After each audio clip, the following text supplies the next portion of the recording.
You open your eyes submerged. Hot, muddy, oppressive water fills every millimeter of your visual field. You don't breathe because you can't breathe not yet. His body has not yet been programmed for this brutal transition between the cocoon of eggs and the abyss. You're an 8-inch crocodile cub, and every millisecond of life is a death odds calculator. 60% of the cubs die before completing 1 month. Do you already know that? No, but your body knows. Your gut knows. It is as if your genes have a memory of the entire lineage of crocodiles that didn't survive and are screaming, whispering, begging you not to make your mistakes. You leave the nest a chamber of mud and rotting leaves where your mother kept you in her womb for 65 days. Now has he abandoned her? No. He's here. Around you. Invisible. Observing. Your every move is monitored. Every breath is counted. Welcome to the slime of the Okavango River, where everything that moves is a threat, and you are both hunter and prey, depending on who gets there first. You swim with your brothers and sisters, 110 of them, all equally tiny, equally hungry, equally scared. It's a frightening synchrony, as if they were a single organism divided into hundreds of small bodies. His mother stays nearby, but does not interfere. That's all you can get in terms of protection. She won't feed him. She won't fight for you. The herons arrive first. Blue herons with beaks sharp as knives, diving into the water like living missiles. You see your nearest brother disappear, literally sucked up, stuck in the beak of a bird 3 times as big. The sounds you make are reflections, not words. They are screams of pure panic, and no one comes to help. No one will ever help. You learn fast. Stay still when you need to. Move when you could die of not moving. It's a paradox that your reptilian brain solves out of sheer necessity not to disappear. Within a week, you lost 30 brothers. Within 2 months, only 11 will remain alive. You don't feel guilty, you feel relief. More food, more space. More chances of not being next. At 4 months, you measure 45 centimeters. You're still too small for much, but big enough to eat real fish. Small fish, of course. Fish that you can capture with the slow-motion precision that your eyes have developed. You don't blink, never blinks. Your eyes don't have eyelids, they have a membrane that closes underneath. You're always watching. He is always calculating. The tension is constant. It is his native language. It's like breathing, but worse because breathing you do without thinking. Tension requires mindfulness, extreme vigilance, justified paranoia. You learn that loud sounds are danger signs. That vibrations in the water mean that something big is approaching. You learn that your body is a biomechanical threat detector, and that failing a single reading can mean death. You see a water snake approaching. You know, just by the way she moves, that she's not predatory enough to kill you. But it's predatory enough to hurt, to tear, to make you bleed in a river full of stuff that smells blood better than any dog. Do you ignore her? No. You follow her with your eyes as she passes by. You move laterally, always creating space, always planning 3 moves ahead. At 2 years old, you are 80 centimeters, and finally you are already bigger than most animals that you cannot eat.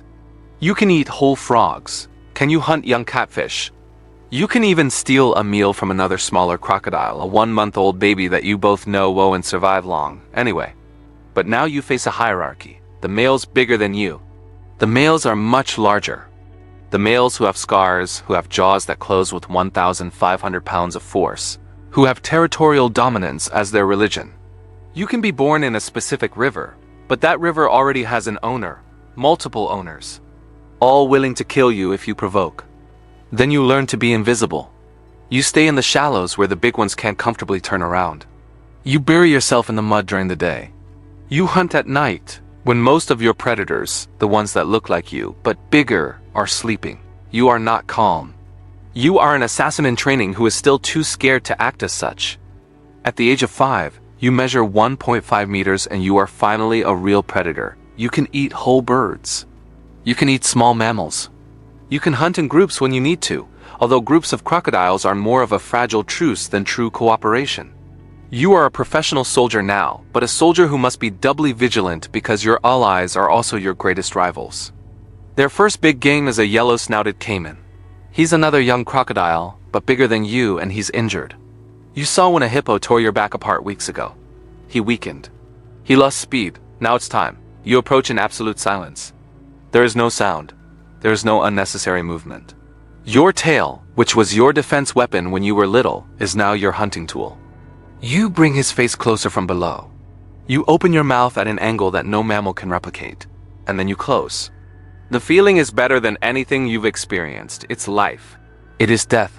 It is success in a world where failing means disappearing. You drag it to the shore. You bury it in the mud. You'll spend the next few days feeding, meanwhile, watching from a distance to make sure no larger male steals your meal. By the age of 8, you've reached your maximum adult length, 3.8 meters. You are male. You are strong.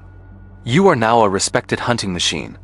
But you never, and when I say never, I mean absolutely never fail to feel that whisper of tension in every cell of your body.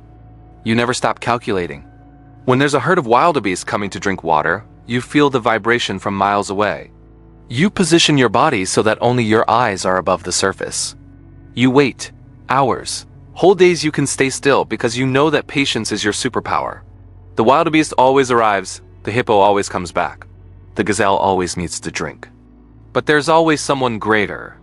A 4.5-meter male who has already beaten him twice for territory. A male with scars that look like war stories against other, even larger crocodiles. Do you fear him? He is not afraid. You respect him. Because respect is what keeps crocodiles alive in this brutal society. You eat a baby hippo.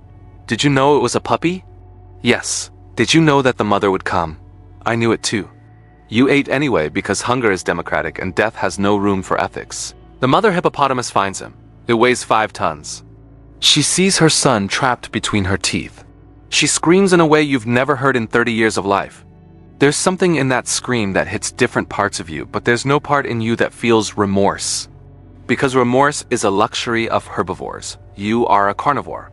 You are the apostle of death and necessity. She attacks him. You barely escape. It tears part of your rib. You bleed for the first time in years. And as you swim away, you feel that tension rise. Because now there's a new variable. Memory. She will not forget. She will look for him every time she comes to drink water. You will have to change your patterns. You will have to learn again to be invisible. At 35, you're the dominant male of the river.